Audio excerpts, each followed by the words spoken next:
ఋషికొండను చెక్కినట్టు ప్రత్యర్థులకి పదునైన ఉత్తరాంధ్ర యాసలో గుండు కొట్టేస్తారు. ఒకటే బాధేస్తా ఉంది సార్, ఇకపైన మీకు తిట్టే అవకాశం లేకపోవడం. కానీ ఇక మీద సభలో ఎవరు తిడుతున్నా దాన్ని ఆఫ్ చేసే బాధ్యత మీ చేతిలోనే ఉంది. మీరే మైక్ ఆఫ్ చేయాలి. అంటే మా చిన్నప్పుడు నేను చూసేవాడు, ఒకసారి అల్లరి చేసే అబ్బాయిని క్లాస్ లీడర్ చేసేవాడు చిన్నప్పుడు మా స్కూల్లో. కానీ ఇన్నాళ్ళు ప్రజలు మీ వాడి వేడి పలుకులు, మీ ఘాటైన వాగ్దాటి చూశారు. ఈ రోజు నుంచి రాష్ట్ర ప్రజలు మీ హుందాతనం చూస్తారు. డిబేట్స్ వెనకాల దాక్కుని సంస్కారహీనమైన భాషలని భావాలని రకరకాల మాధ్యాల్లో విరజిమ్ముతూ ఉంటారు. దాని నియంత్రణ మీ ఆధ్వర్యంలో ఇక్కడి నుంచే మొదలవ్వాలి. ఇందాక సభానాయకులు గౌరవ ముఖ్యమంత్రి శ్రీ చంద్రబాబు నాయుడు గారు చెప్తారు, ఆడబిడ్డలు ఏ విధంగా నలిగిపోయారు ఈ రాష్ట్రంలో గత 5 సంవత్సరాల్లో. చిన్న లేదు, పెద్ద లేదు, ఎవరని లేదు.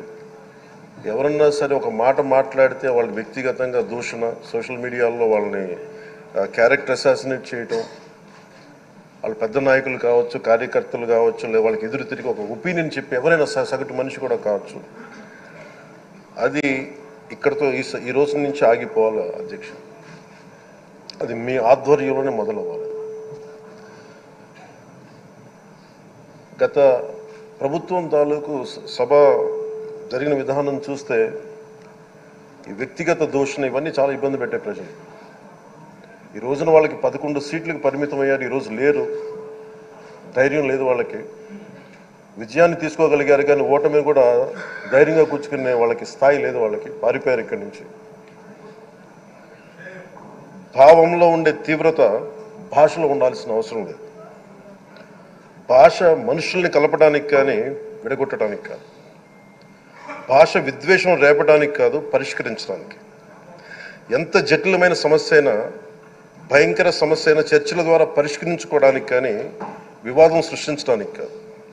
ఈ సభ ఉన్నది అందుకు. కానీ మనం చూసింది వాళ్ళ దగ్గర నుంచి బూతులతోటి, వ్యక్తిగత దోషులతోటి రాష్ట్ర పురోభివృద్ధిని ఆపేశారు.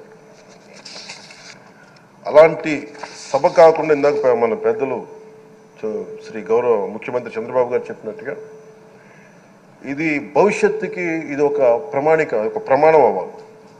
2047 వరకు ఇంత అద్భుతమైన స్థానంలో మనకి ఆంధ్రప్రదేశ్ తెలుగు జాతి ఉన్నత స్థాయికి వెళ్ళాలంటే ఈరోజు మనం వేసే ప్రతి అడుగు అది భవిష్యత్ తరాలకు ఒక నిర్దేశక ఒక టచ్ స్టోన్గా ఉండిపోవాలి, గిట్ రాయిగా ఉండిపోవాలి. ఈ రోజున ఈ సభలో ఉన్న గౌరవ సభ్యులందరూ చట్టాలు చేయడానికి ఉన్నారు, చట్టాలు ఉల్లంఘించడానికి కాదు. విభేదించడం అంటే ద్వేషించడం కాదు, వాదించడం అంటే కొట్టుకోవడం కాదు. ఇవన్నీ విభేదించడం, వాదించడం ఇవన్నీ ప్రజాస్వామ్యానికి చాలా మౌలికమైన పునాదులు. ఆంధ్రప్రదేశ్ ఆవిర్భావం జరిగి అసలు భాషా ప్రయుక్త రాష్ట్రాల ఆవిర్భావమే మన ఆంధ్ర రాజ్యంతో మొదలైంది. అమరజీవి పొట్టి శ్రీరాములు గారి బలిదానం మీద మన రాష్ట్రం పుట్టింది. 56 రోజులు తిండి తిప్పలు తినకుండా నరకం అనుభవిస్తూ ఆయన బలైపోయారు.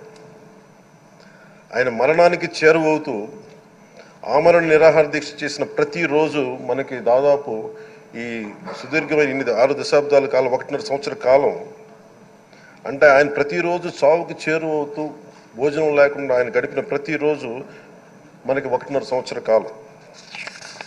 అలాంటి నేపథ్యంలో అలాంటి మహోన్నతుడు శ్రీ పొట్టి శ్రీరాములు గారి త్యాగాన్ని కనుక మనం ఈ సభలో ప్రజా సంక్షేమం కోసం మాత్రమే చర్చలు జరగాలి, వాదోపవాదాలు హద్దులు దాటకుండా ఉండాలి, వ్యక్తిగత దూషణకి తావివ్వకుండా ఉండాలి. అలా కాకుండా గత ప్రభుత్వం లాగా ఈ సభని తిట్లకి, బూతులకి, కొట్లాటకి వాడితే ప్రతి నిమిషం పొట్టి శ్రీరాములు గారి బలిదానాన్ని అవమానం చేసినట్టే. ఒక గొప్పవాడు, ఒక మహానుభావుడు బతికినప్పుడు మాత్రమే కాదు, చనిపోయిన తర్వాత కూడా కొన్ని తరాలు ఉపయోగపడతారని నిరూపిస్తారు. అలాంటి కోవకు చెందిన మహానుభావులు ఆంధ్ర రాష్ట్ర సృష్టికర్త, భాషా ప్రయుక్త రాష్ట్రాలకు శ్రీకారం చుట్టిన ద్రష్ట, అమరజీవి శ్రీ పొట్టి శ్రీరాములు గారి స్మృతిలో ఒక విలువలతో కూడిన ఒక సత్సాంప్రదాయాన్ని తెరలేపుతూ మీ ఆధ్వర్యంలో ఈ సభ జరగాలని, ఈ 5 ఏళ్ల ప్రజాప్రస్థానంలో ఈ విలువైన 5 ఏళ్ళు రాబోయే